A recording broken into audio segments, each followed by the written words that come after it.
assisted freshwater farming, right? Greenhouse, ocean water, you're evaporating ocean water. So the list and the spectrum is nearly endless. Also, we could do big mega projects like this around the world. So you have the opportunity to create a bigger platform for ocean water systems. New cities, right? New cities that have that at the core, that then have impacts and benefits for urban cities, right? That same technology, the little pieces that you demonstrate, you prove, you have it here at a university, floating islands, right? Floating islands that clean up wastewater and black water, a natural solution to what we're doing, which is a mechanical system in San Diego. All of those different things. I won't bore you with the details, but what I'm saying is, and we won't go here, right? We have a protected environmental ecosystem here, but other places around Baja, you can do seawater agriculture, right? Other places around Africa, Australia, Saudi Arabia, the Middle East, Gaza, right? Israel, all of these different places that are conflict zones could have a system for food, fuel, energy, and economic opportunities. For me, that's what we don't have, right? We don't have economic opportunities. If you say, I want to do websites and you could be a part of something, you can have an opportunity to integrate what you want to do. I want to create super amazing renderings, animations, and visualizations of that stuff. That's what I love to do. I need engineers to help me figure it out, right? Figure out the solution, figure out how the city is planned. I'm a master planner, right? And we'll show some of those later. But how do I figure it out? I need civil engineers, right? I need this, I need that, I need that. And to me, in Africa, other places around the world, that's what you have, and you create the opportunities. There's also opportunities for converting trash and plastics or biomass into fuel and energy, right? If you can imagine, on the way to Laguna Salada, there's a big tire field, right? Where we go down in this urban area. There's plastics, there's tires, there's this. If you put a container there that started processing that, turning it into energy and fuel, and then you use plants to clean up all of the soil, you change your urban area. So, long story about the pieces of the puzzle, but what is this project as a whole? When I started looking at the Salton Sea, I realized everybody's going to say, where do you get the water from? Okay. You get the water from the Sea of Cortez, because over here, you have 4,000 feet of elevation and a mountain to either tumble through, go over, go under, whatever. Not a good option. What's over here is the Sea of Cortez. What do you have to deal with when you're doing something like this, which is very endangered vaquita, very endangered fish species, totuaba, squid, fish, everything? How can you do a project that doesn't have a negative impact on them? How can you do a project that has a positive impact on them? Okay, so we're going to get it from here. How are we going to get it to there? Well, you can put a pipeline through it, but then you have a pipeline from here, 200, right, 150 miles. You have to push water, and pushing water on a flat terrain is very expensive, very energy consumptive, right? It takes a lot of energy to move water in a flat plane. What can you do, right?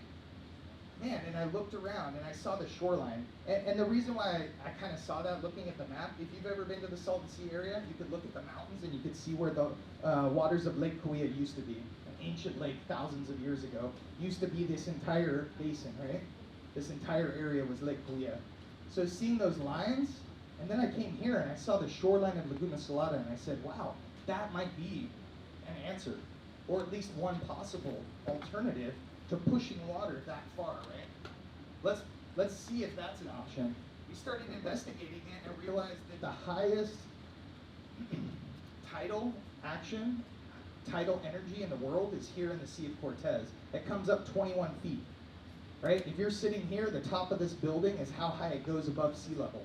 And then it comes down, and then it goes up, and it comes down, and it goes up, and it comes down. What's happening when it's doing that? Pushing water, pushing water, pushing water. What's that doing right now? It's eating away at the farming fields that are there, right? Eating away little bit by little bit, little bit by little bit, starting to put ocean water into the aquifers that are there. You have what's called seawater intrusion. Is that good? Not really. What else is it doing? There was an Easter earthquake, 2014, I don't know what the date was, but it flattened out that area as well. So all of this is now a flat region where it used to be higher in elevation on the side here. Now it's flat. A lot of the ocean water that's coming in stays there and starts to kill the landscape that's there, right? So you have that, not a good thing, right? Is there a way to improve that system? And to me, what is there? Has anybody been to that region? We're going to go there later if you want to join us. Coyote Canal, right? If you've ever been on the 5 freeway going down to Baja, down here, the freeway, right here at this intersection, there's a canal that was built by the federal government of Mexico. Coyote Canal is currently, and there's always questions about that, but right now when you have a high tide, water floods this entire area.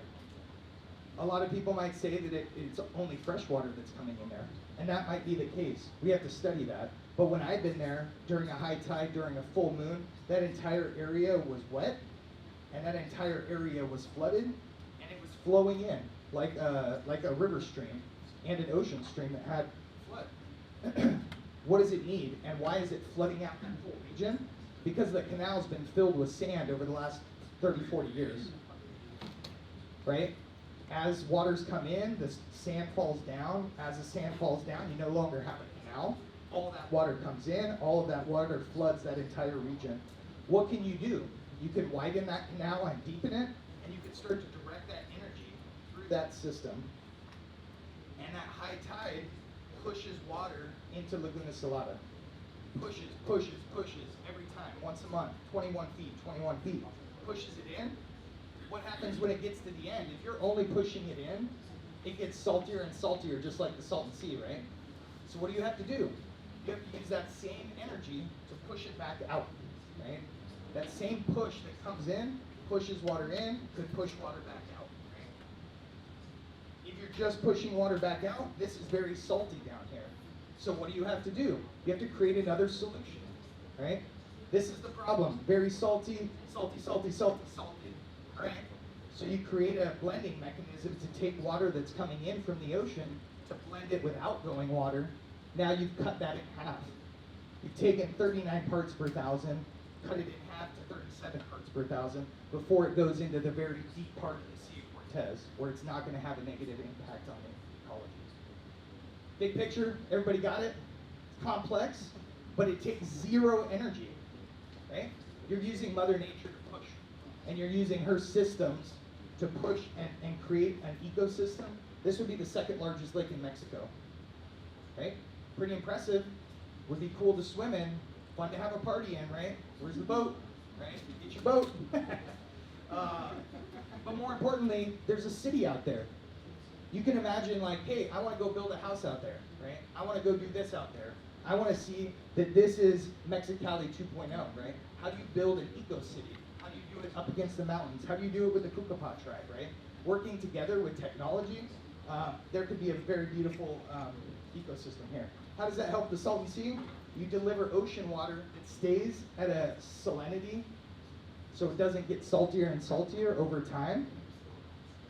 But what happens if you're delivering ocean water, it's already too salty.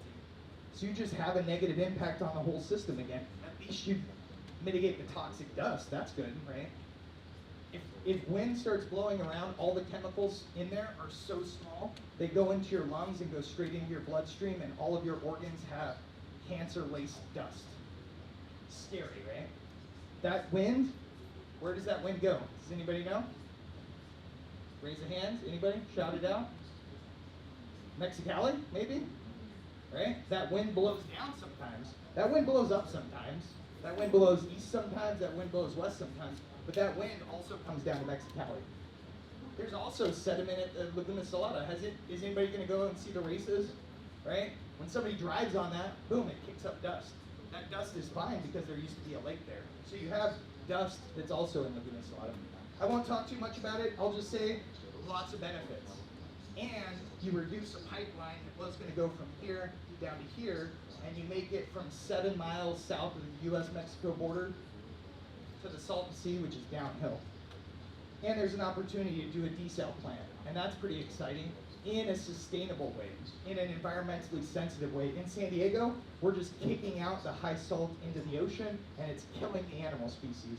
What you could do here is you could put it into a drying pond and make an economic generator, make salt, right? All right, let's do the next one. Don't want to put anybody to sleep here. All right.